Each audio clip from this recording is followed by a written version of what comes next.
Non-working limb, resting on the thigh. Working limb, we have maximum extension of elbow and wrist, maximum external rotation. Flex to the coronal plane so the bicep is in line with the ear.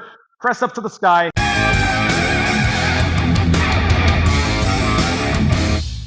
And while we were resting, let's continue with our exercise demonstration for exercises to help with spinal decompression. Right now, I'm going to be demonstrating the T10-T11 ELDOA, and the purpose of the exercise is to create space between the T10-T11 vertebra.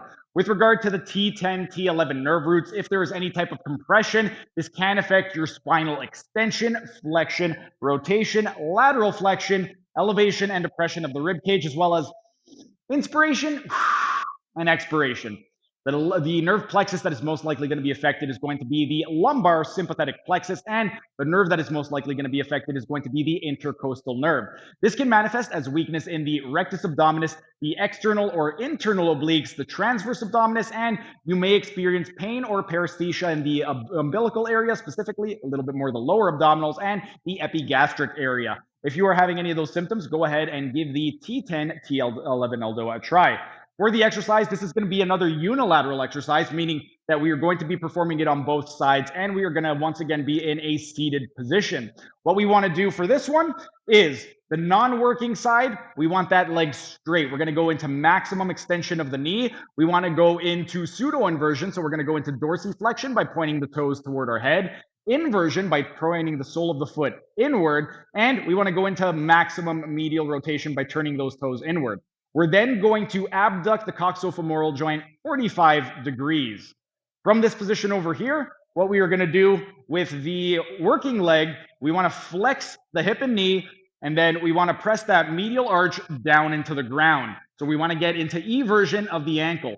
From here, we want to get a lemniscate by pushing everything in opposite directions. So we have lateral rotation of the tibia, the knee is in with medial rotation of the femur. We've got retroversion of the pelvis. And then with the arm, the side that is not working, we could just rest it on our thigh. We want the coccyx pushing down toward the floor. We want a nice tall spine. So we have retroversion of the pelvis or a posterior pelvic tilt with a flat lumbar spine, flat thoracic spine, retropulsion of the cervical spine by tucking the chin in. The crown of the head is pushing up toward the sky with the eyes looking down at the floor to put the dura mater under tension.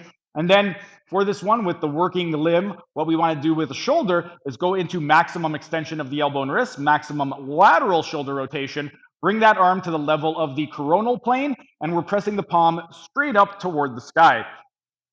Just a quick recap, we're sitting on the ischial tuberosities or your sit bones where the hamstrings attach. We have maximum extension of knee, dorsiflexion, inversion, medial rotation, abduction of 45 degrees. We have flexion of the hip and knee. The medial arch is pushing down. We have lateral rotation of the tibia, knee in with medial rotation of the femur, retroversion of the pelvis, coccyx is pushing down, flat lumbar, flat thoracic, retropulsion of the cervical spine, crown of the head is pushing up with the eyes looking down.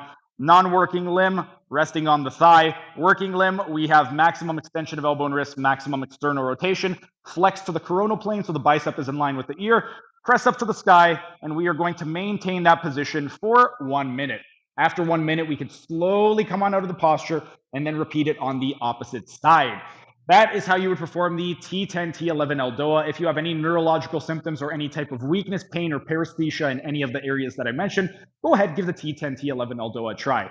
During the next rest period, I'm going to be demonstrating the T11-T12 ELDOA, but for right now, our rest period is up. It is time for the 10th and final set.